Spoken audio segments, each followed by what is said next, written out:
Guys നോക്കൂ, finally ഇന്നാണ് നമ്മുടെ പാസ്പോർട്ടിന്റെ ഓർഡർ കിട്ടുന്ന ദിവസം. ഗൈസ് അത് മേടിക്കാനായിട്ട് ഞങ്ങൾ നേരെ കണ്ണൂർ കോർട്ടിലേക്ക് പോവാണ്. അതായത് കഴിഞ്ഞ കുറേ ദിവസങ്ങൾ, അതായത് എനിക്ക് 1.5 മാസങ്ങൾക്ക് ശേഷം നമ്മുടെ പേപ്പർ മേടിക്കാനായിട്ട് ഞങ്ങൾ പോവാണ്. ഇന്ന് ഓർഡർ കിട്ടിക്കഴിഞ്ഞാൽ ചിലപ്പോൾ ഞങ്ങൾ കോഴിക്കോട് പോകും. ഗൈസ് നോക്കൂ, ഇന്നത്തെ പരിപാടി എന്ന് വെച്ച് കഴിഞ്ഞാൽ നേരെ വക്കീൽ ഓഫീസിൽ ചെന്ന് വക്കീലിനെ കൂട്ടി നേരെ കണ്ണൂർ കോടതി പോയി ഇന്ന് ഓർഡർ കിട്ടുവാണെങ്കിൽ ആ ഓർഡർ വാങ്ങിച്ച് കോഴിക്കോട് കൊണ്ട് കൊടുത്തു കഴിഞ്ഞാൽ നമ്മുടെ കാര്യങ്ങൾക്ക് ഏകദേശം നീക്കുപോക്കാവും. ഗൈസ് അങ്ങനെ ഒരു ബെനിഫിറ്റ് ഉണ്ട്. അപ്പൊ അപ്രകാരം ഞങ്ങൾ നേരെ പോവാണ്. കഴിഞ്ഞ കുറേ ദിവസങ്ങളായിട്ട് ഞങ്ങളുടെ സ്ഥിരം തൊഴിൽ ചെയ്യാത്തതിൻ്റെ വായിക്കൊക്കെ എന്തിപ്പോൾ പറയാം, മുറുക്കാത്തൊരു മുറുക്കിയില്ലെങ്കിൽ വായിക്കൊക്കെ ഒരു അസ്വസ്ഥത എന്ന് പറഞ്ഞാൽ, വർത്താനം പറഞ്ഞാൽ വായിക്കൊരു അസ്വസ്ഥത എന്ന് പറഞ്ഞാൽ, ഞങ്ങൾക്ക് എന്താ പറയുക, ഞങ്ങളിങ്ങനെ വീട്ടിൽ തന്നെ ആയതുകൊണ്ട് ഞങ്ങൾക്ക് ഭയങ്കര അസ്വസ്ഥതയാണ്. ഞങ്ങളിങ്ങനെ എന്താ പറയുക, ഉദാഹരണം പറയുകയാണെങ്കിൽ നൂലില്ലാത്ത പട്ടം പോലെയായിരുന്നു. ഇവനിപ്പോൾ അതേപോലെയാണ്. അപ്പം അങ്ങനെയൊക്കെ ആയിരുന്നു സംഭവങ്ങൾ. എന്തായാലും ഇനി പാസ്പോർട്ട് അതായത് മൂക്കേറില്ലാത്ത കാളക്കൂറ്റിനെ പോലെയായിരുന്നു ഞങ്ങൾ. അപ്പം എന്തായാലും ഇപ്പം നമ്മൾ നേരെ ചെല്ലുന്നു. നമ്മൾ നേരെ ചെന്നിട്ട് നമ്മുടെ ആ ഓർഡർ വാങ്ങിക്കുന്നു. എന്താ സംഭവം എന്നുള്ളതൊക്കെ ഞാൻ പറഞ്ഞുതരാം. അപ്പം എൻ്റെ ഈ വീഡിയോ കാണുന്ന എല്ലാവർക്കും കാര്യങ്ങളൊക്കെ വ്യക്തമായി മനസ്സിലായെന്ന് തോന്നുന്നു. അതായത് നമുക്ക് പാസ്പോർട്ട് ഉണ്ടായിരുന്നു. പാസ്പോർട്ടിൽ 5 താളുണ്ടായിരുന്നു. യൂറോപ്പ് മറ്റു രാജ്യങ്ങളൊക്കെ 6 മാസത്തേക്ക് പോകുന്നതുകൊണ്ട് ഒരു ജംബോ പാസ്പോർട്ട് അപ്ലൈ ചെയ്യാന്ന് വിചാരിച്ചു. അങ്ങനെ ജംബോ പാസ്പോർട്ട് അപ്ലൈ ചെയ്തപ്പം പോലീസ് കേസ് ഉള്ളതുകൊണ്ട് പോലീസ് ക്ലിയറൻസ് കിട്ടാത്തതുകൊണ്ട് ഉള്ള കയ്യിലിരുന്നതും പോയി വന്നതും പോയി. അതായത് ഞങ്ങൾ തൽക്കാലിലാണ് 60 ഇത് മറ്റേ പാസ്പോർട്ട് എടുത്തത്, 60 പേജിൻ്റെ. അത് പെട്ടെന്ന് കിട്ടി. പക്ഷെ അതിന് പോലീസ് വെരിഫിക്കേഷൻ വന്നു കഴിഞ്ഞപ്പോഴാണ് എല്ലാം പരിപാടി പാളിപ്പോയത്. അപ്പോൾ അങ്ങനെ കാര്യങ്ങൾ കയ്യിൽ നിന്ന് പോയി. പിന്നെ കോടതിയിൽ ഓർഡർ വേണ്ട അവസ്ഥ വന്നു. ഇന്നറിയാം എത്ര വർഷത്തേക്കുള്ളതാണ്, എന്താണ് ഫർദർ നടപടി, എങ്ങനെയാണ് ഗൈസ് ഏതോ ഒന്ന് കിട്ടും. അപ്പം അതുകൊണ്ട് ഞങ്ങൾ നേരെ പോകുക എന്നുള്ളതാണ് ഞങ്ങളുടെ ലക്ഷ്യം. അപ്പോൾ എത്രയും പെട്ടെന്ന് ഗൈസ് ഇന്നത്തെ പരിപാടി കഴിഞ്ഞ അറിയാമല്ലോ, ഞങ്ങളുടെ വീഡിയോൻ്റെ എല്ലാവർക്കും അറിയാം. കഴിഞ്ഞ പ്രാവശ്യം എത്ര പ്രാവശ്യം ഞങ്ങൾ പോയെന്നുള്ളത്. ആദ്യം പൊറോട്ടയും മീൻകറിയും കഴിക്കും, അത് കഴിഞ്ഞ് ഉച്ചയ്ക്ക് ഊണ്, അതിനുശേഷം വൈകുന്നേരം വീട്ടിൽ നിന്നുള്ള ഭക്ഷണം. ഇതാണ് ഞങ്ങളുടെ ക്രമീകരണങ്ങൾ കേട്ടോ. അപ്പൊ സെബിനുണ്ട് കൂടുതൽ, അവൻ വടി വീഴുങ്ങിയിരിക്കുകയാണ്. പ്രത്യേകിച്ച് ഗൈസ് ഞാൻ പറഞ്ഞല്ലോ, ക്യാമറയുടെ ഫ്രണ്ട് വന്നിട്ട് അവൻ ഉഷാറായി വരണം. അവൻ ഉഷാറായി വരും, എനിക്ക് 100% ഉറപ്പുണ്ട്. ഞങ്ങളുടെ ഈ റോഡിലുണ്ടല്ലോ, അതായത് ഈ കൂട്ടുപുഴയിൽ നിന്ന് ഇരിട്ടിക്ക് പോകുന്ന ഒരു ഭാഗം, അതിന്റെ പിന്നെ എന്താ പറയാ, കേളമ്പടിയൊക്കെ കഴിഞ്ഞ് ബെനിഹിൽ കോളേജൊക്കെ കഴിഞ്ഞ് പോകുന്ന റൂട്ട് കേട്ടോ. ഒരു അതിമനോഹരമായ പച്ചപ്പൊക്കെ നിറഞ്ഞ ഒരു പ്രത്യേക ഫീലിംഗ് ഉള്ളൊരു സ്ഥലമാണ്. ഒരു കുഴപ്പമില്ല, നല്ല കിടിലൻ റോഡ് എന്ന് വെച്ചാൽ നല്ല കിടിലൻ റോഡാണ്. ഗൈസ് നമ്മൾ സ്ഥിരം കയറുന്ന വക്കീൽ ഓഫീസിൽ കയറി. നമ്മുടെ വക്കീൽ കണ്ണൂരുണ്ട്. ഞങ്ങളുടെ കേസിന്റെ ഫയലാണ് ഈ ഫയല്. അപ്പോൾ ഈ ഫയലും കൊണ്ട് വേണം നമുക്ക് കണ്ണൂർ കോടതിയിലേക്ക് പോകാൻ വേണ്ടി. വക്കീൽ അവിടെയുണ്ട്. നമ്മളിത് വക്കീലിനെ ഏൽപ്പിക്കുന്നു. 11 മണിക്കാട്ടോ കോടതി തുടങ്ങുക. ഇപ്പോൾ ഏതാണ്ട് 9:30 ആയതേ ഉള്ളൂ. ഇനി സമയം ഇഷ്ടം പോലെയുണ്ട്. അപ്പം ഇത് ചെയ്തതിന് ശേഷം എനിക്ക് തോന്നുന്നു നമ്മുടെ ഓർഡർ ഓൾറെഡി അവിടെ ഇന്ന് ഇത്ര സമയം ആകുമ്പോഴത്തേക്കും കോടതി ഇപ്പുറത്ത് തന്നെ വേറെ സംഭവം ഉണ്ട്. അവിടെ എഴുതി ഒപ്പിട്ടാണ് നമ്മുടെ ഓർഡർ മേടിക്കേണ്ടത്. അങ്ങനെയാണ് സംഭവം ഉള്ളത്. അപ്പൊ ഇവിടുന്ന് ഞങ്ങൾ നേരെ വീണ്ടും ആ ഫയലും സാധനങ്ങളൊക്കെ ഓർഡർ കിട്ടുവാണ്. ഒരു പക്ഷേ ഞങ്ങൾ ഇന്ന് കോഴിക്കോട് പോകും അല്ലേ, ആ പാസ്പോർട്ട് മറ്റേ സെൻഡർ ആക്കി എന്താണ് പ്രൊസീജിയർ ചെയ്തിട്ട് വരുവാണ്. നമുക്ക് ഓണത്തിന് കിട്ടൂലേ. അതായത് നമുക്കിപ്പോ അത് പറയാൻ പറ്റത്തില്ല ഇവനെ, കാരണം ചിലപ്പോൾ നമ്മുടെ കയ്യിലുള്ള പാസ്പോർട്ടാണ് ഉപയോഗിച്ചോളം പറയുന്നതെന്നാണ്. അത് പറയില്ല. അതിനാ നമ്മുടെ പാസ്പോർട്ട് എന്തായാലും സറണ്ടർ ചെയ്തിട്ട് രണ്ടാമത് വേറൊരു പാസ്പോർട്ട് നമുക്ക് തരുമായിരുന്നു. ആണോ? അങ്ങനെ എന്തോ ഒരു സംഭവമാണ് സംഭവിക്കുമ്പോൾ. എങ്ങനെയായാലും അവിടെ ചെന്ന് ആ ഓർഡർ കിട്ടാൻ നേരത്തെ അറിയാം എന്താണ് സംഭവം, എത്ര വർഷത്തേക്കാണ്, എന്താണ് ഏതാണെന്നുള്ളതൊക്കെ നമുക്ക് അറിയാൻ വേണ്ടി പറ്റും. സത്യം 7ാമത്തെ പ്രാവശ്യമാണ് ഇതിനു വേണ്ടി മാത്രം പോകുന്നത്.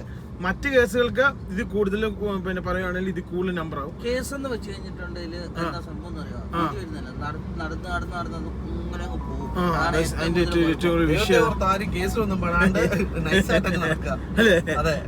അപ്പൊ എന്തായാലും ഇതുകൊണ്ട് നേരെ കണ്ണൂരേക്ക് പോട്ടോ കേട്ടോ. ഗൈസ് കോടതി മൊത്തം ഇപ്പൊ ഇങ്ങനെ പണി നടക്കും കേട്ടോ. അതുകൊണ്ട് ഒന്നും ചെയ്യാനൊന്നുമില്ല. കോടതി പരിപാടി എല്ലാം കഴിഞ്ഞ് ഞങ്ങൾ നേരെ, ഇതാണ് നമ്മുടെ കോടതി. അവിടെ നിന്ന് ഞങ്ങൾ നേരെ പുറത്തോട്ട് തുടങ്ങാം കേട്ടോ. വീണ്ടും കേസ് മാറ്റി വെച്ചു 11-ാം തീയതിയിലേക്ക്.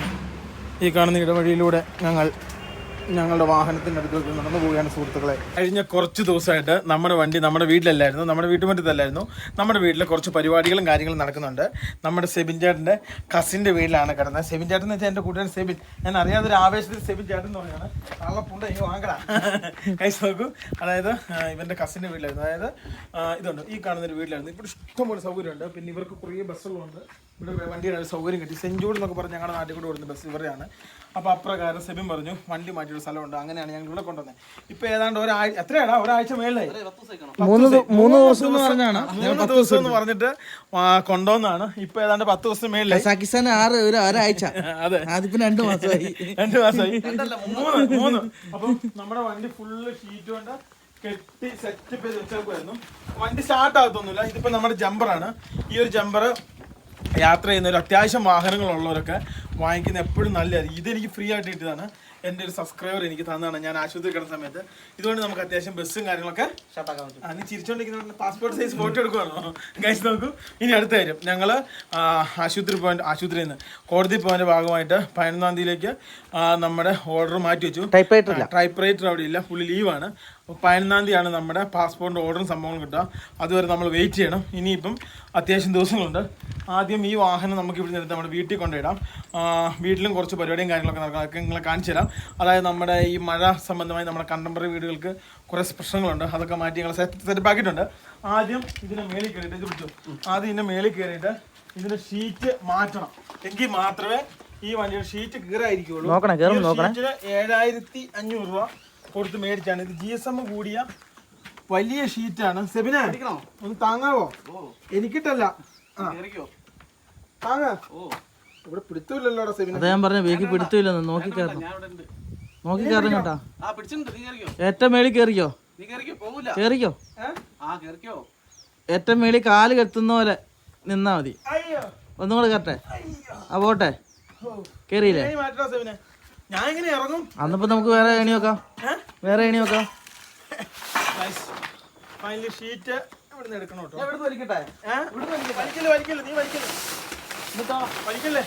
ആടാ ഫ്രണ്ട് ബേക്ക് എടുക്കൂടാ.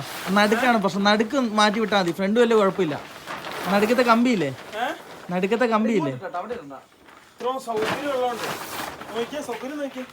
ഇഷ്ടംപോലെ സൗകര്യമുള്ള സുഖമായിട്ട് വണ്ടി ഇടാം അല്ലേ? കെട്ടിയാ നോക്കിയേ.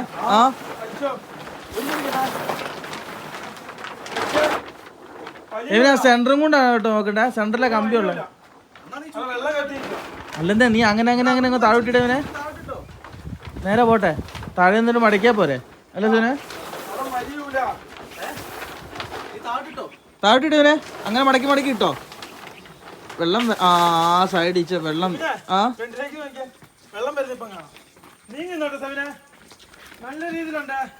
വിട്ടോ. ചെറിയൊരു പൂള് വരട്ടെ. അതൊക്കെ ക്യാമറ ഉടക്കി പറ്റുമോ അവനെ? മാറ്റില്ലേ? എവിടെയാ? അത് ഫൈബർ ചെയ്താൽ മതി ഇവനെ. ഫൈബർ അല്ലേ? ഒന്നും കൂടെ മേളിൽ ഫൈബർ ചെയ്താൽ മതി. അല്ല ഒരു മിനിറ്റ്, ആ കൊമ്പ് കുഴപ്പമില്ല. അതാ ഞാൻ പറഞ്ഞു ഇതിലേ കയറാം. ഇവിടെ പൊക്കപ്പിത്തി ചെയ്ത് അങ്ങ് മേള് വരെ എത്തും. നമ്മുടെ വണ്ടി ഈ പ്രാവശ്യം യാത്ര കഴിഞ്ഞിട്ട് വന്നിട്ട് വേണം, നമ്മുടെ കാലാവസ്ഥ ഒക്കെ ആയിട്ട് വേണം ഫുള്ളൊന്ന് പണിത് ലെവലാക്കാൻ. എന്തായാലും കൊടുക്കുന്നൊന്നുമില്ല. കൊടുത്തു കഴിഞ്ഞാൽ മേടിക്കലൊക്കെ ഇനിയുള്ള സാഹചര്യത്തിൽ നടക്കുന്ന കാര്യമല്ല. പൊള്ളതിനെ സംരക്ഷിക്കുക അല്ലേ പിന്നെ? അല്ല പിന്നെ കൊടുത്തു കഴിഞ്ഞാൽ ഇപ്പൊ 1.5 കോടി രൂപയാണ് പുതിയ വണ്ടിക്ക്. അല്ലേ? നടക്കില്ല. ഇത് V3 ആണ്. എന്തും കാണിച്ച് സ്റ്റാർട്ടാക്കി തിരിച്ച് വീട്ടിൽ വരാം. സ്ത്രീയുടെ മാത്രല്ലടാ, ഇതിന് ടോള് കുറവാണ്, ടാക്സ് കുറവാണ്. അങ്ങനെ കുറെ പ്രത്യേകത ഉണ്ട് ഈ വണ്ടിക്ക്. ഇറങ്ങിക്കോ, തിരിച്ചു വെച്ചു കൊടുക്കടാ. ഇതാ സുഖം. ഞാൻ പിടിച്ചിട്ടുണ്ട്. പിടിക്കണേ പോരട്ടെ. നേരെ കാല് വെച്ചോ. ഇനി തെന്നൊന്നുമില്ല. വരട്ടെ, തെന്നൊന്നുമില്ല. ഇനി ഇത് സ്റ്റാർട്ട് ചെയ്യലാണ് എന്റെ പൊന്നു ലിബിനെ പണി. സ്റ്റാർട്ട് ചെയ്യല്ല, പാമടക്കലാണ് ഇനി ഇത് സ്റ്റാർട്ട് ചെയ്യണ്ടേ? എന്റെ എമിനെ ഇനി പാമടക്കുന്നതാണ് പ്രശ്നം. ഞാൻ സെവനും കൂടി ഈ പാമടക്കി വണ്ടി കണ്ടോ ഫുള്ള് തുരുമ്പെടുത്താട്ടോ. എന്നെ നമ്മുടെ വീണ്ടും സൈഡോട്ട് ചേർത്ത് വെക്കുവാണോ? അല്ലെങ്കിൽ സൈഡോട്ട് ചേർത്ത് വെക്കണ്ട. വണ്ടി തെന്നും വീടിൽ കയറും. മഴ ചെയ്ത് കാരണം ചതുപ്പായതുകൊണ്ട് അവിടുന്ന് വണ്ടി വലിക്കാൻ പോലും അവിടുന്ന് പറ്റൂല. അത് ആലോചിക്കണം. കാലാവസ്ഥ മാറി, മഴക്കുള്ള സാധ്യതയുണ്ട്. ഇനിയിപ്പോ എത്രയും പെട്ടെന്ന് വീട്ടിൽ കൊണ്ടുവരുന്നതിലും എബിനെ റേറ്റ് വൈസ് ഉണ്ട്, കട്ടിയുണ്ട്. 4-5 മാസം ഇവിടെ നിൽക്കും ഇത്. സോറി 4-5 കൊല്ലേ ഈ ഷീറ്റ് കൊണ്ട് തന്നെ നിൽക്കും. വെള്ളം കയറിയിട്ട് അറിഞ്ഞു കിടക്കും അല്ലേ എബിനെ? മഴ പെയ്തു എബിനെ പെട്ടെന്ന് മടക്കണം. രാത്രി ആകുമ്പോൾ നമ്മുടെ വണ്ടി ഓടിക്കാൻ പറ്റില്ല കേട്ടോ, ലൈറ്റ് ഇല്ല. ഫെസിലിറ്റി ഉണ്ട്. പറഞ്ഞില്ലേ കഴിഞ്ഞ പ്രാവശ്യം കേസ് വന്നപ്പോ ലൈറ്റ് വരെ ഞങ്ങൾ ഊരി വെച്ചിട്ടുണ്ട് അല്ലേ അല്ലേ? കഴിഞ്ഞ പ്രാവശ്യം ഈ ബസ്സിനെതിരെ ട്രാവലിനെതിരെ കേസുണ്ടായിരുന്നു. ആ കേസ് ഈ യെല്ലോ ലൈറ്റ് വെച്ചതിൻ്റെ ആയിരുന്നു. അന്ന് ഇരുട്ടിലിരുന്ന് ആറ്റോ നല്ലൊരു മനുഷ്യനായതുകൊണ്ട് പുള്ളിക്ക് കാര്യങ്ങൾ പറഞ്ഞ് മനസ്സിലാക്കാൻ പറ്റി, അവന് രക്ഷപ്പെട്ടു. ഇല്ലെങ്കിൽ വീണ്ടും അതിനും കോടതി പോകേണ്ട വന്നാണ്. എന്താ ദൈവാനുഗ്രഹം കേട്ടോ, അല്ലടാ ദിവ്യ? അതേ പറഞ്ഞ നല്ല കാര്യം കേട്ടോ. നമ്മൾ അതിന്റെ ബേക്ക് നടന്ന് മടുക്കും അല്ലേ? വെറുതെ ആൾക്കാർ പരാതി കൊടുക്കും കേട്ടോ, എന്തെങ്കിലുമൊക്കെ കാര്യം പറഞ്ഞു. പിന്നെ അതിൻ്റെ പുറകെ ഞങ്ങൾ ഓടി നടക്കണം. അതിനിപ്പുറത്തോടെ മടക്കിയോ തിരിച്ചടയ്ക്കോ? അത് തന്നെ നിന്റെ സൈഡ് വൃത്തിയായില്ല കേട്ടോ. ആ പോട്ടെ. വീട്ടിൽ ചെന്നിട്ട് നമ്മൾ ഇടണ്ടല്ലേ, തിരിച്ചു മടക്കിയോ? അല്ല അത് തന്നെ വേണ്ട, ഒന്നും കൂടെ മടക്കിട്ട് എടുക്ക. ഒന്നുകൂടെ കിട്ടോ? ഇനിയൊക്കെ മടക്കി ഇങ്ങോട്ട് അവിടെ മടക്കി വേടാ, ഇവിടുന്ന് മടക്കാൻ പറ്റൂല. പണിയെടുത്ത് സെബിന് വയ്യാതായിട്ടോ. അവസാനം നമ്മുടെ ഷീറ്റ് മടക്കി എടുത്ത സെബിന് എനിക്ക് വയ്യെന്ന് എനിക്ക് അറിയാന്നല്ലേ.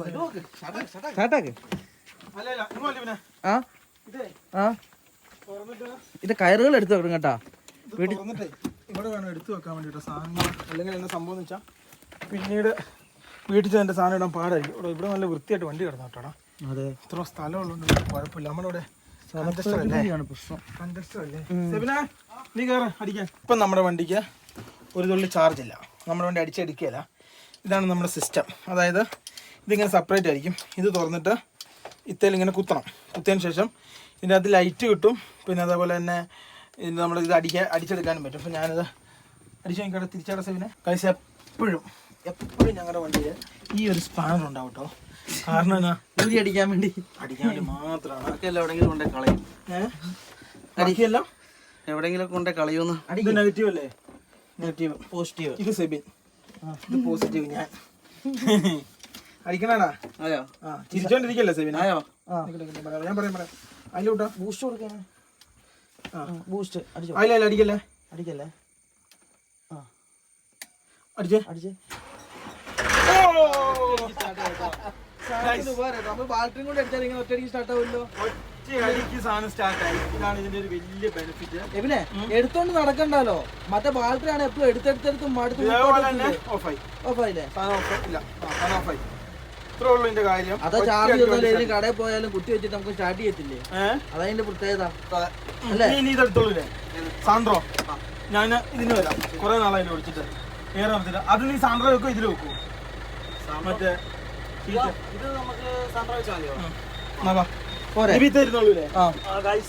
നേരെ ഇറങ്ങും കേട്ടോ. ഒറ്റ അടിക്ക് വണ്ടി സ്റ്റാർട്ട് ആയി. അതായത് ഗുണം കേട്ടോ. എന്നടാ പറഞ്ഞോ?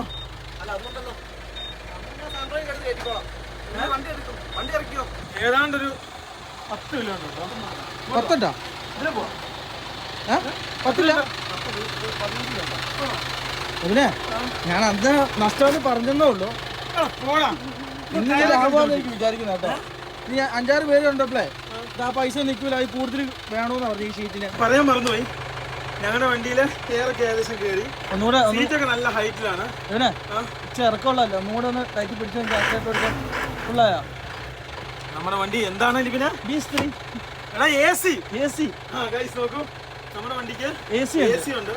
വരുന്നുണ്ടോ? നല്ല തണുപ്പുള്ള നല്ല കുളിർമയുള്ള AC ഉള്ള വണ്ടിയാണ് നമ്മുടെ വണ്ടി. AC ഈ വണ്ടിയിൽ കയറ്റിയതിന് ശേഷം വണ്ടി ഓടിച്ചിട്ടില്ല. അന്ന് ട്രാവലർ നമ്മൾ അങ്ങ് അമേരിക്കയിൽ കൊണ്ടുവന്ന് ട്രിപ്പിന് കൊണ്ടുവന്നപ്പം ട്രാവലർ ഞാനും പിന്നെ നമ്മളെ അറിയാവുന്നൊരു ചേട്ടായും കൂടിയാണ് ഈ വണ്ടി കൊണ്ടുവന്നത്. ആ ചേട്ടനാണ് ഈ വണ്ടി കൊണ്ടുവന്നത്. ഒരു 6 പ്രാവശ്യം ഞാൻ എൻ്റെ ബെൽറ്റ് പൊട്ടി. എന്നിട്ട് എൻ്റെ പ്രശ്നം ഡൈനാമോയിട്ടുള്ള പുള്ളി കറക്റ്റായില്ല. അതാണ് ഈ പ്രശ്നം. ഈ ബെൽറ്റ് പൊട്ടിക്കഴിഞ്ഞാൽ വണ്ടി എല്ലാം മൂഞ്ചി അല്ലേ? ഇതിന് AC തണുപ്പ് എന്ന് പറയുന്നത് ഇത് ഇത്രയും ന്യൂസൊക്കെ എടുക്കാതിട്ടുകൊണ്ട് ചിലപ്പോൾ ഇതിൻ്റെ എന്താണ്, അതായത് ഇതിൻ്റെ മറ്റേ ഗ്യാസൊക്കെ ഇറങ്ങിപ്പോയുള്ള സാധ്യതയുണ്ട്. ഇല്ലടാ AC-യുടെ ഗ്യാസ് ഇറങ്ങി പോകില്ല, അതറിയത്തില്ല. AC ലീക്കുണ്ടെങ്കിൽ മാത്രം ഇറങ്ങി പോകുള്ളൂ. ഫൈനലി അങ്ങനെ നമ്മൾ നിർത്തിയ സ്ഥലത്തുനിന്ന് നമ്മൾ വണ്ടി എടുത്തിട്ട് നമുക്ക് ഇതേപോലത്തെ സ്ഥലമാക്കണം. കാര്യം എന്ന് വെച്ചാൽ ഇവിടെ വണ്ടി വെച്ചിട്ട് പോയിട്ട് യാതൊരു പ്രശ്നവും കാര്യങ്ങളൊന്നുമില്ല. കറക്റ്റായിട്ട് ഷീറ്റ് ഇട്ടു, വണ്ടിക്ക് ഒരുമാതിരി ഡാമേജ് ഒന്നുമില്ല. പക്ഷേ നമ്മുടെ വീടിൻ്റെ അവിടെ വരാൻ നേരത്താണ് സ്പേസിൻ്റെ കുറവായതുകൊണ്ടാണ് ഈ പ്രശ്നങ്ങൾ വരുന്നത്. ഇവിടെയാണെങ്കിൽ 10-20 ബസ് ഇടാനുള്ള സ്ഥലമുണ്ട് കേട്ടോ. അതിൻ്റെ ഉള്ളിലോട്ട് അങ്ങോട്ട് പോവുകയാണെങ്കിൽ കാഴ്ച നമ്മൾ ഫൈനലി നമ്മുടെ വണ്ടി ഇറക്കോട്ടെ. ഇവിടെ നേരെ ഇറക്കിയിട്ട് വേണം, നേരെ ഇങ്ങനെ ഇറക്കിയിട്ട് വേണം നമ്മുടെ വീട്ടിലോട്ട് പോകാൻ വേണ്ടി. പിന്നെ എടുത്തോ ബാബാ എടുത്തോ ഗൈസ്. എടാ ഇത്രയും ദിവസം വെച്ചിട്ട് വണ്ടിക്ക് ഒരു പ്രശ്നമില്ല. നമ്മളവിടെ വെച്ചാൽ ഇപ്പൊ പായലും കയറി അല്ലേ?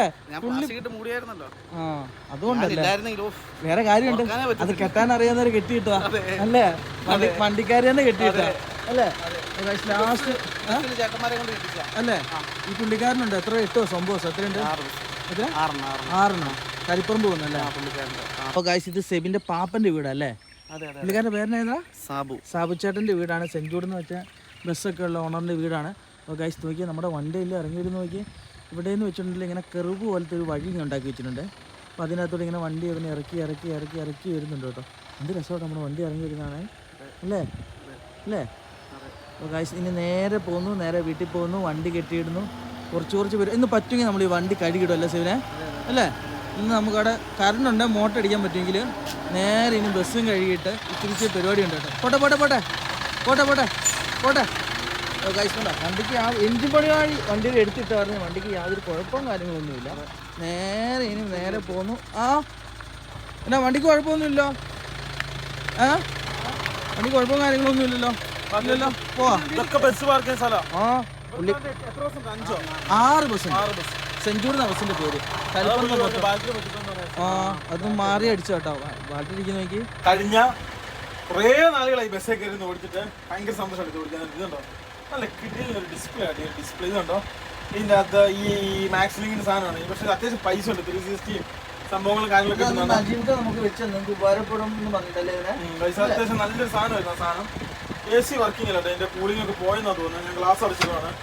ഇനിയിപ്പോ നമ്മൾ ഇരട്ടി വഴിയാണ് അങ്ങാടിക്കടവിന് പോകുന്നത്. എണ്ണ അടിക്കാനാണ് താക്കോൽ ഞങ്ങൾ എടുത്തില്ല. കഴിഞ്ഞ അടുത്ത പൊളിച്ചിട്ട് നമുക്ക് അടിക്കേണ്ടി വരും അല്ലേ? നിർത്താൻ പറ്റൂല കേട്ടോ. നിർത്തി കഴിഞ്ഞാൽ വണ്ടി സ്റ്റാർട്ട് ആവില്ല. ഇപ്രാവശ്യം ബാറ്ററിയും കാര്യങ്ങളൊക്കെ എങ്ങനെയാണ് ഡൈനാമിക് കംപ്ലൈന്റ് ഉണ്ട്. ഇവിടെ വരെ ഓടുന്ന വണ്ടിയല്ലേ? വീട്ടിൽ നിന്ന് ഇവിടെ വരെ വന്നല്ലേ? എങ്ങനെ ഒരു 16-17 കിലോമീറ്റർ ഇല്ലായിരുന്നോ? ഒരു അടി കിട്ടണ്ട. അപ്പൊ ഡൈനാമിക് എന്താ പ്രശ്നമാണ്. അപ്പൊ ഡൈനാമിക് നമുക്ക് അടുത്ത ദിവസങ്ങളിലൊന്ന് ചെക്ക് ചെയ്യാം. നോക്കൂ, ഫൈനലി അങ്ങനെ വണ്ടി ഞങ്ങൾ ഇവിടെ നിന്ന് ഇറക്കി. ഇതാട്ടോ റോഡ്. ഈ കാണുന്ന ഈ സ്ഥലത്തിന്റെ പേരെന്ന് പറഞ്ഞു കഴിഞ്ഞാല് കല്ലുവേലാണ്. കാണുന്ന ഈ റോഡിൽ കൂടെയാണ് നമ്മൾ പോകുന്നത്. ഏതാനും നിമിഷങ്ങൾക്കുള്ളിൽ നമ്മൾ ഹൈവേയിലേക്ക് കയറും. അത്ര പെട്ടെന്ന് കയറിയല്ല, കുറച്ച് സമയം എടുക്കും അല്ലേ ഇവനെ? അതെ, ഇവനെ വേറെ കാര്യമുണ്ട്. മറ്റേ വണ്ടി പോകുമ്പോൾ നമുക്ക് ഈ വണ്ടി ഇങ്ങനെ ചെറിയ റോഡിൽ കൂടെ എടുത്ത് പോകാൻ പറ്റില്ല. കാരണം എന്താ വെച്ചാൽ ഡീസൽ കൂടുതലല്ലേ വണ്ടിക്ക്. ആനപ്പുറത്തിരുന്ന് വണ്ടി ഓടിക്കുന്ന പോലെ ബസ്സിൽ യാത്ര ചെയ്യുമ്പോൾ കാര്യം എന്താ വെച്ചാൽ ഫ്രണ്ടിൽ മറ്റേ എയർ ബാഗും കാര്യങ്ങളൊന്നും ഇല്ലാതെ മറ്റേ കാലൊക്കെ നല്ല വിശദമാക്കി വെച്ചിട്ട് മര്യാദയ്ക്ക് നമുക്ക് യാത്ര പോകാൻ പ്രത്യേക ഫീലിങ്ങോടുകൂടി നല്ല രസത്തിൽ നമുക്ക് ഈ വണ്ടിയിൽ ഇരിക്കേണ്ടത്. അതാണ് ഇതിന്റെ ഒരു മെയിൻ അട്രാക്റ്റീവായ സംഭവം. ഇതുണ്ടോ ഈ കാണുന്ന റൂട്ടിൽ കൂടെയാണ് നമ്മൾ നേരെ ഫ്രണ്ടിലേക്ക് പോകുന്നത് കേട്ടോ. മൈസൂർ ബാംഗ്ലൂർ റോഡ്. ഇനി ഇവിടുന്ന് ഞങ്ങളെ ഇവിടുത്തെ ആദ്യത്തെ സൂപ്പർ റോഡ് കേട്ടോ. അതായത് ഇത്ര വീതിയൊക്കെ ഉള്ള ഞങ്ങളുടെ ഈ മേഖലയിലെ. അപ്പൊ ഇവിടുന്ന് നമുക്ക് ഇനി അത്യാവശ്യം കിലോമീറ്റർ ഉണ്ടോ. എന്നിട്ട് വേണം നമുക്ക് അങ്ങാടിക്കടവ് ഭാഗത്തോട്ട് വണ്ടി തിരിയാൻ വേണ്ടി. എന്തായാലും നമുക്ക് എത്രയും പെട്ടെന്ന് വീട്ടിലേക്ക് ഓടിച്ചെത്തിക്കാം അല്ലേ ലിബിയ? പൊല്യൂഷനും കൂടി എടുത്തിട്ട് പോയാൽ ഗൈസ് കുറേ നാൾ വണ്ടി ഉള്ളിലിട്ടാണ്, വീണ്ടും ഉള്ളിലിട്ടാണ് പൊല്യൂഷനും കാര്യങ്ങളൊന്നും എടുക്കില്ല. അപ്പം പൊല്യൂഷൻ കഴിയുന്നതിന് മുന്നേ നമുക്ക് പൊല്യൂഷൻ എടുക്കണം അല്ലേ? നമ്മൾ വീട്ടിൽ ഇടുവാണെങ്കിൽ ആർക്കെങ്കിലും പെട്ടെന്ന് എടുക്കുവാണെങ്കിൽ കുഴപ്പമില്ല അല്ലേ? എന്തുകൊണ്ടെന്നല്ല, അങ്ങനെ നമ്മൾ പൊല്യൂഷനും കാര്യങ്ങളൊക്കെ നോക്കുവാണ്. ഇപ്പോൾ പൊല്യൂഷൻ അങ്ങനെ എല്ലാ വണ്ടികൾക്കും കിട്ടുന്നില്ല. അങ്ങനെ ചെറിയ ചെറിയ വിഷയങ്ങളുണ്ട്. ഗൈസ് ഫൈനലി അങ്ങനെ ഇപ്പോഴത്തെ പുതിയ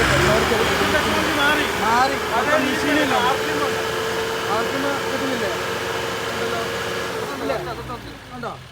നമ്മുടെ വണ്ടിക്ക് പുതിയ വണ്ടികൾക്ക് തന്നെ കിട്ടാത്ത, പഴയ വണ്ടികൾക്ക് ഒരു കുഴപ്പമില്ല. അതല്ലടാ, പൊല്യൂഷൻ രീതികളൊക്കെ മാറി. എത്ര ടൈപ്പ് ഉണ്ട് ടെസ്റ്റ് ചെയ്തില്ലാത്ത തന്നെ? പെട്രോൾ ഡീസലും പെട്രോൾ വരാം.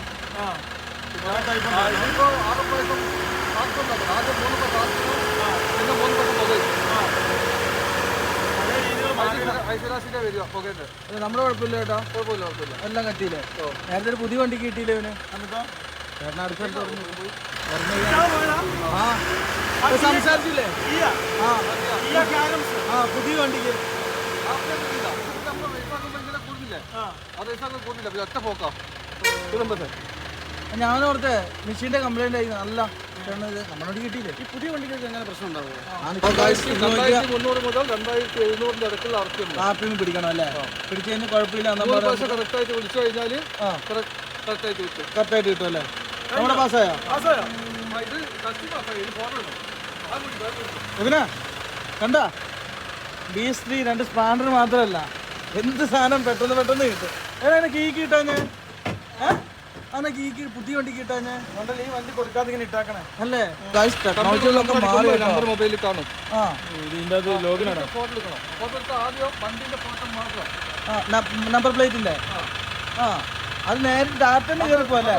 അപ്ലോഡ് ചെയ്യണം. രണ്ടാമത്തത് വണ്ടിയും കടയും തമ്മിൽ ഫോട്ടോ. വണ്ടിയും പുതിയ നിയമപ്രകാരം കാര്യമായിട്ടോ പറഞ്ഞ പുതിയ പൊല്യൂഷൻ രീതിയിൽ. അതായത് വണ്ടിയും കടയും ഇൻഷുറൻസ് ഇല്ലേ ലൈവായിട്ട് അയച്ചു കൊടുക്കൂലേ? അതേ പരിപാടി തന്നെയായി മൊത്തത്തില് പൊല്യൂഷന്റെ. കടയും തമ്മിൽ വണ്ടി നമ്മൾ ഈ കടയുടെ മുമ്പിൽ വന്നൊന്ന് കാണാൻ വേണ്ടിയിട്ടാണ്. വണ്ടി ഇവിടെ വന്ന് ചെയ്തെന്ന് അറിയാൻ വേണ്ടിയിട്ടാണ്. കഴിഞ്ഞു അതൊന്ന്. ഇനി വണ്ടിയുടെ ലൊക്കേഷൻ വണ്ടി ഏത് സ്ഥലത്താണ് വന്നത് കാണിക്കാൻ വേണ്ടിയിട്ട് വണ്ടി എവിടെയുള്ളതെന്നുള്ള ആ ലൊക്കേഷൻ കൊടുക്കണമെന്ന്. എന്തൊക്കെ വ്യത്യാസമല്ലോ. പിന്നെ ഏട്ടാ അത് അപ്ലോഡ് ചെയ്യണം. ഇനി മൂന്നാമത്തത് വീഡിയോ വരും. ഇത് വീഡിയോ ആണ്. വീഡിയോ പിടിച്ചു കൊടുക്കും. അത് വണ്ടിയിൽ എടുത്ത് എന്നിട്ട് കടയെടുത്ത് പിന്നെ പുറത്ത് പുറത്തെ സീനറി കൊടുക്കണം. അത് കാണിക്കാം. കഴിഞ്ഞു. എന്താ വെച്ചാൽ നമ്മൾ കട ഇന്ന സ്ഥലത്താണ് തിരിച്ചറിയാൻ വേണ്ടിയിട്ടാണ്. അങ്ങനെ നേരത്തെ ഇത്ര കടമയൊന്നും ഇല്ല. മുഴുവൻ ചെയ്ത് ചേട്ടാ ഈ കടമ കേരളത്തിൽ ചെയ്താലേ കയറും. അല്ല കേരളത്തിൽ മാത്രമല്ലേ ഈ പ്രശ്നമുള്ളൂ? കേരളത്തിൽ മാത്രം പുറത്ത് പ്രശ്നമില്ല. പണ്ടൊക്കെ 5 കിട്ടി കിട്ടിക്കൊണ്ടിരുന്ന സാധനമാണ് ഇപ്പോൾ ഇത്രയും ബുദ്ധിമുട്ട്. നമ്മുടെ വണ്ടി എടുക്കുന്നുണ്ട് ചെരിഞ്ഞ്. ഇനിയിപ്പോൾ ഉണ്ടല്ലോ നമ്മുടെ എടുത്ത പൊല്യൂഷൻ കൈ കിട്ടണം. അതിനുവേണ്ടി വെയിറ്റ് ചെയ്യട്ടെ. എൻ്റെ 120 110 എത്രങ്ങാനേ ഉള്ളൂ. അപ്പോൾ ഗൈസ് ഫൈനലി അങ്ങനെ ബസ് നമ്മളിവിടെ കൊണ്ടുവന്ന് നേരെ വീടിൻ്റെ മുന്നോട്ട് കയറ്റാൻ വേണ്ടി പോയിട്ടോ. കാരണം വെച്ചാൽ ഇനി അവിടെ നമുക്ക് വെക്കാൻ പറ്റില്ല. കാരണം വെച്ചാൽ വെള്ളം വീണ ആ സൈഡ് മണ്ണിന് ഉറപ്പില്ല. അത് ഇനി അങ്ങോട്ട് കയറി കഴിഞ്ഞാൽ വണ്ടി തന്നെ. അത് കാരണം നമ്മുടെ എല്ലാ വണ്ടിയും നമ്മൾ സർവീസ് ചെയ്യാൻ വേണ്ടി കൊടുത്ത കാരണം ഇവിടെ സ്ഥലമുണ്ട്. അപ്പോൾ നേരെ മുന്നോട്ട് വരുവാണ്. നേരെ അങ്ങനെ ഇങ്ങനെ തന്നെ ഒറ്റയടിക്കാനേ കയറ്റാൻ കേട്ടോ. ഇനി നമ്മുടെ ബസ്സിനുള്ള ആകെ പരിപാടി എന്ന് വെച്ചാൽ ആ പെയിൻറ്റും ഒന്ന് അടിച്ചെടുക്കണം. അതുപോലെ തന്നെ പോക്ക് ടയർ 2 നമുക്ക് മാറ്റണം. മഴ പെയ്ത് കണ്ടോ നല്ല ഇളകി നിളയിൽ വയ്ക്കും. ഫൈനലി അവിടെ വണ്ടി വെച്ചു. ഇനി നേരെ തന്നെ അങ്ങോട്ട് അടുപ്പിക്കണ്ട. ബാക്കിച്ച് വെച്ചോ. അടുപ്പിക്കണ്ട. മതി. കാര്യം എന്താ വെച്ചാൽ നമ്മുടെ എടുത്തിട്ട മണ്ണായതുകൊണ്ട് തള്ളായിരിക്കാനുള്ള സാധ്യത കൂടുതലാണ് കേട്ടോ. സോ നമ്മുടെ ഇവിടെ വണ്ടി വെച്ചു. ഇതണ്ട നമ്മൾ കുറച്ച് വീടിന് കുറച്ച് പരിപാടി എടുത്തിട്ടുണ്ട് അല്ലേ? ഇവനെ കുറച്ച് ഞങ്ങൾ വീടിന് കുറച്ച് പരിപാടി എടുത്തിട്ടുണ്ട്. ഞങ്ങളിപ്പോ കുറച്ച് ദിവസമായിട്ട് എവിടെയാണ്? വീട്ടിൽ തന്നെ. അപ്പൊ എല്ലാ പരിപാടിയും കഴിഞ്ഞ് ഞങ്ങൾ വീട്ടിലെത്തി. ഇത് ഞങ്ങൾ പുറത്തോട്ട് പോകാൻ നേരത്തെ കൊണ്ടുപോകാൻ വേണ്ടി മേടിച്ചൊരു ടൂളാണ്. സംഭവം എന്താണെന്ന് വെച്ച് കഴിഞ്ഞാൽ നമ്മൾ 3 പേരുള്ളതുകൊണ്ട് അങ്ങോട്ടും ഇങ്ങോട്ടൊക്കെ ദൂരയിലേക്കൊക്കെ പോയി കഴിഞ്ഞാൽ സംസാരിക്കാൻ വേണ്ടി മേടിച്ചൊരു സാധനമാണ് ഈ സാധനം. ഈ സാധനത്തിനെ കുറിച്ച് പറയുകയാണെങ്കിൽ വളരെ നല്ലതുമാണ്. വളരെ സൗണ്ടും ഉണ്ട്.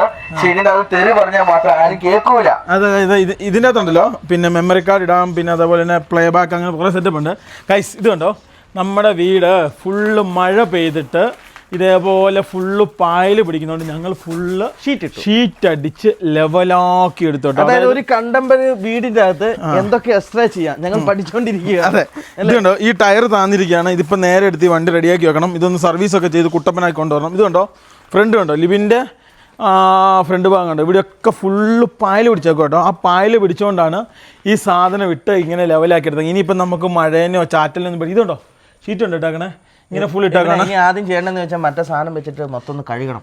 എന്നിട്ടൊന്ന് പെയിന്റ് ചെയ്യണം. ഗൈസ് നിങ്ങൾ വിചാരിക്കും എന്ത് ഞങ്ങളുടെ വീട് മുറ്റത്ത് സഫാരി എന്നൊക്കെ ഇതേ സഫാരി സർവീസിന് കൊടുത്തേക്കുവാണ്. ഇപ്പൊ ഞങ്ങൾക്ക് വണ്ടി അത്യാവശ്യമുള്ള വെപ്രാളം പിടിച്ച് വണ്ടി കൊണ്ടുവന്നാണ്. അതായത് 3 വണ്ടിയാണ് ഇപ്പൊ സർവീസ് ചെയ്ത് കൊടുത്തേക്കുന്നത്. ഒന്ന് ബെൻസ്, ഒന്നൊരു സഫാരി, വീണ്ടും ഒരു സഫാരി, വീണ്ടും ഒരു ട്രാവലർ. അത് പുറത്താണുള്ളത് അല്ലേ ഗൈസ്? അപ്പം ഞങ്ങൾക്ക് വണ്ടി ഇല്ലാത്തതുകൊണ്ട് ഈ കാണുന്ന റെഡ് ഇത് നജീബുക്കയുടെ സാൻഡ്രോ ആണ്. അപ്പൊ അതുകൊണ്ടാണ് ഞങ്ങൾ എത്ര നല്ല നിലയിലെത്തിയെന്നറിയാമോ? അവിടുന്ന് വണ്ടി പൊക്കോണ്ടിരുന്നു. ഇപ്പൊ യൂബറിൽ പൊക്കോണ്ടിരിക്കുകയാണ്. ഞങ്ങൾ വണ്ടി എടുത്തിട്ട് വന്നു ഗൈസ്. അപ്പം അടുത്ത ദിവസം ഞങ്ങളുടെ വണ്ടി വരുമ്പോൾ ഇത് തിരിച്ചു കൊണ്ടുപോകും. ഇതുണ്ടോ ഈ സംഭവമാണ് മെയിൻ ആയിട്ടുള്ളത്. ഇനി അടുത്ത് ഓരോന്നോരോന്നായിട്ട് കാണിച്ചു തരാം. ഉള്ളിലേക്ക് വാ. ഇനി ഞങ്ങൾക്ക് പാസ്പോർട്ട് ചിലപ്പോൾ 11-ാം തീയതി നമ്മുടെ ഓർഡർ കിട്ടും. അങ്ങനെ ഓർഡർ കിട്ടുവാണെങ്കിൽ വീണ്ടും ഒരാഴ്ചക്ക് ഇപ്പുറം നമുക്ക് എന്ത് കിട്ടാൻ സാധ്യതയുണ്ട്? അതായത് പുതിയ പാസ്പോർട്ട് കിട്ടി നമുക്ക് പോകാൻ വേണ്ടി ചാർജ് കഴിഞ്ഞു. ഹലോ ഇത് ചത്തു. ഇത് നല്ല കാര്യം. റാമ്പ് നോക്കി അതേ സമയത്ത് എന്നെ കൂടെ കൊണ്ടോടാ. ഗൈസ് അതായതുണ്ടല്ലോ നമുക്ക് അതിലും പെട്ടെന്ന് റാംബോയ്ക്ക് പുതിയ കൂട് വേണം. ഇതാ എന്ത് റാംബോ ഹൗസ്, ന്യൂ ഹൗസ്. എത്ര കോടി രൂപ നമുക്ക് കൊടുക്കാൻ പറ്റും അല്ലേ? വില കൂടുതൽ കിട്ടും. അതായത് ഈ കാണുന്നത് ഞങ്ങൾ റാംബോയ്ക്ക് വേണ്ടി പണിത കൂടാണ്. ഇവിടെ ടൈൽസും സാധനമൊക്കെ ഇട്ട് ലെവലാക്കി സെറ്റപ്പ് ചെയ്തു. പക്ഷേ എല്ലാം പണിത് കഴിഞ്ഞ് കഴിഞ്ഞപ്പം ഇതിൻ്റെ അകത്ത് റാംബോ കിടക്കൂല, വെറുതെ പണിതായി മാറിക്കൊണ്ടിരിക്കുകയാണ്. അവൻ വീണ്ടും ഇതിൻ്റെ ഉള്ളിൽ തന്നെ കിടക്കുന്നത്. ഒരു രക്ഷയില്ല അല്ലേ? ഗൈസ് നോക്കൂ, അതിനെ കുറിച്ച് പറയാനായിട്ടാണ് ഞങ്ങൾ ഇങ്ങ് വന്നത്. പിന്നെ ഇപ്പൊ നമുക്ക് വൈകുന്നേരം നമുക്ക് 2 പണിയുണ്ട്. ഒന്ന് മറ്റേ ഓമിനി പുറത്ത് തരണം, ഇത് മൂടണം. ഓർക്കണം കേട്ടോ സേവിനെ. ഗൈസ് നോക്കൂ, വൈകുന്നേരം ആകുമ്പോഴത്തേക്ക് ആ സംഭവം ചെയ്യണം. ഇനി ഉള്ളിലേക്ക് വന്ന് ഞാൻ കുറച്ച് സംഭവം കാണിച്ചു തരാം കേട്ടോ. ഗൈസ് അടുത്ത സംഭവം എന്താണെന്ന് വെച്ച് കഴിഞ്ഞാൽ ഇത് കണ്ടോ, ഈ കാണുന്നത് ലെവലാക്കി ഇതിന് എൽ ചാനലൊക്കെ വെച്ച് ഇത് ഡോറും ലോക്കൊക്കെ വെച്ച് ഇതെന്താ പ്രധാനമായിട്ട് പണിയാൻ കാരണം എന്ന് വെച്ചാൽ നമ്മുടെ നല്ല പുത്രൻ ഒരു പുത്രൻ അവൻ വന്നിട്ട് ഈ ബാലറിയുടെ ഇടയ്ക്കോട്ട് അതിൻ്റെ ഉള്ളിലോട്ട് അവൻ കയറും. അപ്പൊ അവൻ കയറാതിരിക്കാനുള്ള ചെറിയ ചെറിയ പരിപാടി പൊടിക്കൈയാണ് നമ്മൾ ചെയ്തുകൊണ്ടിരിക്കുന്നത്. അതേ സമയത്ത് ഇവിടെ നമ്മുടെ കൊച്ചി ഇതിന് മേളിൽ കയറിയിട്ട് ഇങ്ങോട്ട് ജമ്പിങ് നടത്തും. അതായത് അങ്ങനെ വന്നപ്പോഴത്തേനും ഇങ്ങനത്തെ ഒരു സാധനം ഇവിടെ പിടിപ്പിച്ചു, ചെറിയ ചെറിയ സാധനങ്ങൾ പിടിപ്പിച്ചു. വേറെ 2 സാധനം കാണിച്ചു തരാം. അതായത് അടുത്ത ദിവസം ഞങ്ങളുടെ 2 പ്രൊഡക്റ്റ് വരുന്നുണ്ട്, അതിനുവേണ്ടി മേടിച്ച അടുത്ത സാധനം കാണിച്ചു തരാം. ഒരു സെക്കൻഡ് ഞാൻ എടുത്തുകൊണ്ട് വരാം. അടുത്ത ദിവസം ഞങ്ങൾ ഞങ്ങളുടെ കുറച്ച് പ്രൊഡക്റ്റ് ഇറക്കുന്നുണ്ട്. അപ്പൊ അതിന്റെ ഭാഗമായിട്ട് പരീക്ഷണമൊക്കെ കഴിഞ്ഞു. അതിന്റെ ഭാഗമായിട്ടുള്ള ബോട്ടിൽസും സംഭവങ്ങളും സക്സസ് ആണ്. 4 ദിവസം അത് നമുക്കൊന്നും നീണ്ട പാക്ക് ചെയ്യുന്ന മെഷീനും സാധനങ്ങളൊക്കെ മേടിച്ചിട്ടുണ്ട്. എല്ലാം ഇവിടെ ഇരിപ്പുണ്ട്. ഇനി അടുത്ത പ്രാവശ്യം ഞങ്ങൾ പോകാൻ നേരത്ത് ഞങ്ങളുടെ പിന്നെ വണ്ടിയിൽ നന്നായിട്ട് മൂല്യം സത്യം കേട്ടോ. അതായത് നമുക്ക് പിലോന കോസ്റ്റ് ഉണ്ടല്ലോ, അപ്പൊ ഇത് പുറത്ത് വെക്കുന്ന ഒരു സാധനം പിലോന കോസ്റ്റ് ഉള്ള കാരണം നട്ടല് വെക്കും, ഇതുപോലെ താഴെ വെക്കും. ഇത് സീറ്റിൽ ഇരിക്കുന്ന അയ്യോ കിട്ടിയോ സീറ്റിൽ ഇരിക്കുന്ന സാധനം കൂടെയാണ് ഈ സാധനം. അപ്പോൾ അത് 2 കൂടെ ഇത് പുറത്ത് വെക്കുന്നത്, ഇത് സീറ്റ് ആയിരിക്കുന്നത്. ഈ 2 സാധനം നമുക്ക് പോകുന്നിടത്ത് കൊണ്ടുപോകാനുള്ളതാണ്. പിന്നെ അങ്ങനെ കുറച്ച് സാധനങ്ങൾ 30 കിലോ ലഗേജ് കിട്ടുമെന്ന് പ്രതീക്ഷിക്കുന്നു. റേറ്റ് കൂടിക്കഴിഞ്ഞാൽ ലഗേജ് ഇല്ലാത്ത ഫ്ലൈറ്റിൽ നിന്ന് ഞങ്ങൾ പോകും. അങ്ങനെ ആകുമ്പോൾ ഇതൊക്കെ എങ്ങനെ കൊണ്ടുപോകും നോക്കൂ. അതായത് നമ്മുടെ കയ്യിൽ 2-3 ഹെഡ്ഫോൺ ഉണ്ട്. അപ്പോൾ ഹെഡ്ഫോൺ ഇതേപോലത്തെ കവറുകളുണ്ടല്ലോ. ഇതിപ്പം പറഞ്ഞ വളരെ നല്ലൊരു കാര്യമായിട്ട് ഇത് ഓർഡർ ചെയ്തത്. നമ്മൾ ഹെഡ്ഫോൺ മേടിച്ച് കഴിഞ്ഞാൽ ഈ സ്പോഞ്ചൊക്കെ പൊഴിഞ്ഞ് കഴിഞ്ഞിട്ടുണ്ടെങ്കിൽ നമ്മൾ കളയും. നമ്മൾ അതിനെക്കുറിച്ച് നന്നായിട്ട് വീഡിയോ പറഞ്ഞു. അപ്പോൾ ഇത് അറിയാവുന്ന ആൾക്കാർ നമുക്ക് കമൻറ്റിൽ കൂടെ പറഞ്ഞു ഇത് ഫ്ലിപ്കാർട്ടിലും ആമസോണിലും ഈ സാധനം കിട്ടും. അങ്ങനെ അറിയാവുന്ന ആൾ ഞങ്ങൾ മേടിച്ചു. അല്ലെ ഞങ്ങളുള്ള പൊട്ടന്മാരൻ ആ സാധനം കളയുള്ളൂ അല്ലേ? അത് വളരെ ഉപകാരമായ ഒരു സാധനം, അതുകൊണ്ടാണ് ഞാൻ പ്രത്യേകം എടുത്തു പറഞ്ഞു കേട്ടോ. അടുത്ത എന്താണെന്ന് വെച്ചിട്ടുണ്ടെങ്കിൽ എന്നെ നോക്കി രാവിലെ മൈക്കിൾ വരും. കാര്യം എന്താണെന്ന് വെച്ചാൽ ഇവരാരും ഇവിടെ നോക്കി കണ്ട് നിന്നില്ലല്ലോ, നേരത്തെ അതിലേക്ക് സ്റ്റെപ്പിൽ കയറിയിട്ട് വീണ്ടും പണിയുണ്ട്. അത് കാരണം ഞങ്ങൾ ഇവിടെ ഒരു ഡോർ അടിച്ചു. മൈക്കിളിന് ലിബിൻ ഉപയോഗിച്ചു കേട്ടോ, നല്ല റീസവാലി ആയിരിക്കും. ആ സാധനം അടിച്ചു. ഇനി മേലോട്ട് പോകുന്നത് ഇത് കണ്ടോ, ഇവിടെ ഒരു ഗ്ലാസ് പോയിട്ടുണ്ട്. ഇത് കണ്ടോ, അത് നാളെ പണി. ഈ ഗ്ലാസിൻ്റെ അകത്തോടെ പിന്നെ അങ്ങോട്ട് പോകുന്നുള്ള പേടി. ഉദ്ദേശിച്ചത് ഈ ഗ്ലാസ് ആണ്, ഇത് നാളെ വരുന്നുണ്ട്. അപ്പൊ ഇത് മാറ്റും. കുറച്ച് പെയിന്റ് അടിക്കാൻ കുറച്ച് പരിപാടി ഉണ്ട്. അത് ഈ ആഴ്ച തന്നെ ഈ മാസം തന്നെ നമ്മൾ തീർക്കും. പിന്നെ അതേപോലെ തന്നെ നമ്മളിത് ഇവിടെ ഈ റൂം ഒന്ന് ലെവലാക്കി എടുക്കാനുള്ള പ്ലാൻ ഉണ്ട് കേട്ടോ. ഇതിൻ്റെ അകത്ത് സ്റ്റോറേജ് റൂം ആക്കാം. ഇത് അടുക്കളയുടെ മേൽഭാഗമേ. ഇതിപ്പം എന്താ സംഭവം വെച്ചാൽ ഇങ്ങനെ കിടക്കുന്ന വെച്ചാൽ ഇവിടെ പണി നടക്കുന്ന കാരണമാണ് ഇത് ഇങ്ങനെ ഇരിക്കുന്നത്. അല്ലേ ഇതിനെ അല്ലായിരുന്നല്ലോ? അല്ലേ നല്ല വൃത്തിയിൽ സുതാര്യമായി നിന്നാണ്. അതൊക്കെ ഞങ്ങൾക്ക് ഉണ്ടായിരുന്ന ഒരു ഷർട്ടായിരുന്നു, കീറി കളഞ്ഞു കേട്ടോ. അത് പോയി. എടാ ഞങ്ങൾ നരച്ച് ഇതിൻ്റെ 10 രൂപ എടുത്താണ്. ഇത് കണ്ടോ, ഈ കാണുന്ന സാധനം ഇന്ന് തന്നെ ഒന്ന് ഉരച്ച് വൃത്തിയാക്കി എടുക്കണം. ഇത് ഈ ഹീറ്ററിൻ്റെ സംഭവമാണ്. ഇതാണ് നമ്മുടെ സംഭവം. അതായത് ഇത് കണ്ടോ, ഈ കാണുന്ന ഇതാണ് നമ്മുടെ ഷെയ്ഡിലേക്ക് വെള്ളം വീഴാതിരിക്കാൻ വേണ്ടി ഞങ്ങൾ മേളിൽ റൂഫ് ചെയ്ത് ഇട്ടാക്കണേ. ഇതുണ്ടോ, ഇനിയിപ്പം താഴോട്ട് വെള്ളവും കാര്യങ്ങളൊന്നും ഒലിച്ചു വരത്തില്ല. ഇതുണ്ടോ, ഇത് ഇത്ര ഇട്ടു കേട്ടോ. ഇത് ഇവിടെയൊക്കെ ഇട്ടിട്ടുണ്ട്. ഇതേ ഈ ഭാഗത്ത് കണ്ടോ. ഇനി ഇച്ചിരി കൂടെ പണി തീരാനുണ്ട്. ഇവിടെയൊക്കെ ഇച്ചിരി ഷീറ്റ് ഇടാനുണ്ട് അല്ലേ? ഇവിടെ ഉണ്ടോ, ഇവിടെ നമ്മൾ ഷീറ്റ് ഇട്ടു, ഇവിടെ ഷീറ്റ്. അതായത് എന്താ സംഭവം എന്ന് വെച്ചാൽ ഇതേ കൂടെ ഒന്ന് വെള്ളം ഇറങ്ങും. ഇതുണ്ടോ ഇങ്ങനെ ഇതിൽ കൂടെ ഇറങ്ങും. അപ്പൊ ഇതും കൂടെ കവർ ചെയ്തിട്ടുണ്ട്. ഇനി എന്നെ പ്രശ്നം എന്ന് വെച്ച് കഴിഞ്ഞാൽ മേളിൽ പോകുന്ന നേരത്തെ ആൾക്കാർ ഇവിടെ ചവിട്ടിയ നേരെ പൈസ ശ്രദ്ധിക്കണം. ഈ സെയിം ഷീറ്റ് തന്നെ ഇവിടെ ഇട്ടാൽ മതിയായിരുന്നു. ഈ ട്രാൻസ്ജെൻഡർ ഷീറ്റ് ഇട്ടുകൊണ്ട് ഇവനോട് പറഞ്ഞു, ഇവനെ ഈ ഷീറ്റ് തന്നെ മതി. ആ ഷീറ്റ് പൈസ കൂടുതലുമായിരുന്നു. പക്ഷെ സംഭവം പെട്ടെന്ന് പാല് പിടിച്ച് പോകും. നല്ല വെയിൽ വന്നാൽ ഇതെന്തായാലും ഭയങ്കര ഉപകാരപ്പെട്ടു കേട്ടോ. ഇതിൻ്റെ അകത്ത് വെള്ളം നേരെ അങ്ങോട്ട് വന്ന് ഈ പൈപ്പ് വഴി ഉപകാരമായില്ല. അതായത് ഇനി ഇവിടെ വെള്ളം കെട്ടി നിൽക്കൂല. അതാ അതിന്റെ പ്രത്യേകത. നേരത്തെ എന്ന് വെച്ചാൽ ഇതിൻ്റെ അകത്ത് വെള്ളം കെട്ടി നിൽക്കുമായിരുന്നു. ഈ സംഭവം നിങ്ങളോട് ഞങ്ങൾക്ക് പറയാണ്ടായിരുന്നു. ഞങ്ങളിപ്പോൾ ഞങ്ങളുടെ വീടിൻ്റെ 2ാം നിലയാണ്. ഏകദേശം ആ ഭാഗമൊക്കെ ആയിട്ട് വരും കണ്ണൂർ. നമ്മൾ ഈ വീടിന് ഈ ഭാഗമൊക്കെ ആയിട്ട് വരും കണ്ണൂർ എയർപോർട്ട് സംഭവങ്ങളൊക്കെ. ഗൈസ് ഇനിയുള്ള സംഭവത്തെക്കുറിച്ച് പറയാൻ നേരത്ത് ഇനിയിപ്പോൾ നമുക്ക് പാസ്പോർട്ട് കിട്ടിയതിന് ശേഷം നമ്മൾ യാത്ര തുടരും. അങ്ങനെ തുടർന്ന് കഴിഞ്ഞാൽ ഞങ്ങൾ എത്രയും പെട്ടെന്നൊന്നും വരുമൊന്നുമില്ല. പിന്നെ ഞങ്ങളുടെ കൂട്ടുകാരനായ സെബിൻ, അവനെ ഞങ്ങൾ ക്യാമറയുടെ അതോ ലോകങ്ങൾ മുന്നമ്പറും പഠിപ്പിച്ചുകൊണ്ടിരിക്കുകയാണ് അല്ലേ? അതെ. പിന്നെ ഞങ്ങളുടെ വീടിൻ്റെ ബേക്കിൽ ഒരു വീട് വരുന്നുണ്ട്. നല്ല രസമായിട്ട് ഒരു ചെറിയ കൊച്ചു വീട്, നല്ല ബ്യൂട്ടിഫുൾ വീട്. അതും കൂടെ വന്നു കഴിഞ്ഞാൽ ഇവിടെ ഒരു സെറ്റപ്പ് ഒരു ഓളമൊക്കെ ആവും 5-6 വീടും കൂടെ വന്നു കഴിഞ്ഞാൽ നല്ല രസമായിരുന്നു അല്ലേ? ആ ഗൈസ് നോക്കൂ, അങ്ങനെയുള്ള പരിപാടികളൊക്കെ ഇവിടെ നടക്കുന്നു. പിന്നെ ഇവിടുത്തെ കപ്പ ഏകദേശമായി. ഞങ്ങളുടെ അയലോക്കക്കാരുടെ കപ്പയാട്ടോ. എന്നാൽ ഞങ്ങൾക്ക് അവിടെ നിന്ന് ഒരു മൂഡ് വന്നായിരുന്നു, നല്ല കിടിലൻ കപ്പയായിരുന്നു. ഇനി പറഞ്ഞു വന്ന കേസ് വിട്ടുപോയി. ഇനി നമ്മൾ യാത്ര തുടങ്ങി കഴിഞ്ഞ് കഴിഞ്ഞാൽ പോയാൽ പെട്ടെന്ന് വരുന്നതല്ല, കാരണം ഒരു 6-7 മാസമൊക്കെ കഴിഞ്ഞ് ഞങ്ങൾ വരുവുള്ളൂ. ഇത്രയും മാസം തിന്നേണ്ട എല്ലാം നികത്തണ്ടേ? അതെ, നഷ്ടത്തിന് വലിയ നഷ്ടം, വരുമാനം നെഹിഹേ. കാരണം എന്താണെന്ന് വെച്ച് കഴിഞ്ഞാൽ നമ്മൾ ഇത്രയും നാളായിട്ട് വെറുതെ ഇരിക്കുകയാണ്, 3 മാസമായിട്ട് എങ്ങോട്ട് പോകില്ല. അടുത്തുള്ള സ്ഥലങ്ങളൊക്കെ നമ്മൾ പണ്ട് മൂലേ പോയി എല്ലാ സ്ഥലങ്ങളും പോയി തീർന്നു. ഇനിയും പോകാനായിട്ട് പറ്റിയ സ്ഥലങ്ങളുണ്ട്, അല്ലേ? കാടുമുണ്ട്, അങ്ങനത്തെ കുറച്ച് സ്ഥലങ്ങൾ മാത്രമേ ഉള്ളൂ. അപ്പോൾ അങ്ങനെ സ്ഥലങ്ങൾ പോയി വീഡിയോ എടുക്കാനും പറ്റിയില്ല. അപ്പോൾ അതുകൊണ്ടാണ് പിന്നെ വീട്ടിൽ തന്നെ ഇരിക്കുന്നത്. എന്തായാലും അടുത്ത ദിവസങ്ങളിലൊക്കെ തന്നെ കിട്ടുമെന്ന് വിചാരിക്കും. ഞങ്ങൾ കോടതിയിൽ പോയി നിങ്ങൾ കണ്ടാണ്, നമുക്ക് കിട്ടേണ്ടതായിരുന്നു, പക്ഷെ അവിടെ ടൈപ്പ്റൈറ്റർ ഇല്ലാതെ പുള്ളി ലീവാണ്. അപ്പം ഇനി പുള്ളി 11-ാം തീയതി വെച്ച് കഴിയുമ്പോൾ ഓർഡർ കിട്ടിക്കഴിഞ്ഞാൽ അതുകൊണ്ട് കോഴിക്കോട് അല്ല 11-ന് കിട്ടിക്കഴിഞ്ഞാൽ അതുകൊണ്ട് നമ്മൾ നേരെ കോഴിക്കോട് പോയിട്ട് കോഴിക്കോട് സബ്മിറ്റ് ചെയ്തിട്ട് അവർ എത്രയാണോ കോടതി തരുന്നത് അതിനനുസരിച്ച് നമുക്ക് വീണ്ടും പാസ്പോർട്ടിന് അപേക്ഷിക്കണം. നമുക്ക് തൽക്കാലം കിട്ടിയ കിട്ടത്തില്ല, സംഭവം സമയം എടുക്കും. ഇവിടെ എന്ന് വെച്ച് കഴിഞ്ഞാൽ തക്കാലിന് കൊടുക്കുന്ന സാധാ കൊടുക്കുന്നത് രണ്ടും ഒന്ന് തന്നെയാണ്. 2 ദിവസങ്ങളിൽ കിട്ടും, മറ്റാകുമ്പോൾ 7 ദിവസം. അല്ല, പിന്നെ ഇത് റൂറൽ ഏരിയ അല്ലേ, കൊറിയർ വരാൻ നേരത്ത് 3 ദിവസം നോക്കൂ. അങ്ങനെ ദിവസം കൂടെ മാറി കഴിഞ്ഞാൽ സാധാരണ പാസ്പോർട്ട് കിട്ടൂലേ? അതായത് നമുക്ക് എന്തായാലും തൽക്കാലം അല്ലാത്ത പോലെ ആയിരിക്കും നമുക്ക് കിട്ടുക. 7 ദിവസമൊക്കെ എടുക്കുമായിരിക്കും, 7-8 ദിവസം. ഡബിൾ വെരിഫിക്കേഷൻ ഞാൻ പറയാൻ വേണ്ടി, അതായത് നമ്മൾ സാധാരണ കൊടുക്കുന്നതല്ലേ, നമുക്ക് ഡബിൾ വെരിഫിക്കേഷൻ. ആദ്യം ഒരു വെരിഫിക്കേഷൻ വന്നാൽ അത് എസ് കൊടുത്തിട്ട് അവിടുന്ന് പാസ്പോർട്ട് അടിക്കുള്ളൂ. പാസ്പോർട്ട് പോയി കഴിഞ്ഞിട്ടും ഒരു എസ് വരും. ഇതിനു മുമ്പേ നമ്മൾ ശങ്കൻ എടുത്ത് എന്തോ ഭാഗ്യം കേട്ടോ, അമേരിക്കൻ വിസ കൂടെ എടുത്തിട്ട് ആ പാസ്പോർട്ട് ക്യാൻസൽ ചെയ്താൽ മതിയായിരുന്നു എന്നുള്ളതായിരുന്നു ഞങ്ങളുടെ മനസ്സിലാക്കുന്നത്. എന്തെങ്കിലും ആട്ടെ, അപ്പോൾ കേസുള്ളവർ പ്രധാനപ്പെട്ട് സൂക്ഷിക്കുക. കോടതിയിൽ നിന്ന് അതായത് ക്രിമിനൽ കേസ് ഉള്ളവർ പോലീസ് സ്റ്റേഷനിൽ നിന്നല്ല, അതായത് കോടതിയിൽ നിന്ന് ക്ലിയറൻസ് എടുത്തിട്ടോ പാസ്പോർട്ടിന് കൊടുക്കാവുള്ളൂ. അല്ലെങ്കിൽ നമുക്ക് പറ്റിയ പോലെ അബദ്ധം പറ്റും, ഇങ്ങനെ ഡിലേ ആയിട്ടോണ്ടിരിക്കും. സത്യം കേട്ടോ, അതെപ്പോഴും ശ്രദ്ധിക്കണം. പിന്നെ ഇത്രയും കാര്യമാണ് പറയാനുള്ളത്. അടുത്ത ദിവസമൊക്കെ നല്ല വീഡിയോ ഒക്കെ ചെയ്യാൻ പറ്റുമെന്ന് വിശ്വസിക്കുന്നു. അതെ. ഇനിയുള്ള നമ്മുടെ വീഡിയോകൾ പാനസോണിക് S1H അതിനുള്ള ചെയ്യുന്നത്. അതിനുള്ള സംഭവമൊക്കെ ചെയ്തു, പക്ഷേ എന്നെ ഞാൻ ഒന്ന് പിടികിട്ടാതെ അവിടെ നിൽക്കണം. പിന്നെ ഞങ്ങൾക്ക് ഒരു M50 ഉണ്ടായിരുന്നു, അത് ഞങ്ങൾ ക്ലിയർ ചെയ്യാൻ വേണ്ടി കൊടുത്തിട്ടുണ്ട്. അത് ക്ലിയർ ചെയ്ത് നാളെ വരും. ഇന്ന് അതിലൊരു കിടിലൻ വീഡിയോ പിടിക്കണമെന്ന് ആഗ്രഹമുണ്ട്. ക്യാമറ പുറകോട്ട് പോയിട്ടുണ്ട്, താഴെ വീഴും, പിന്നെ അതും നമ്മൾ നോക്കേണ്ടി വരും. ക്യാമറ നിൽക്കുക ഗൈസ്.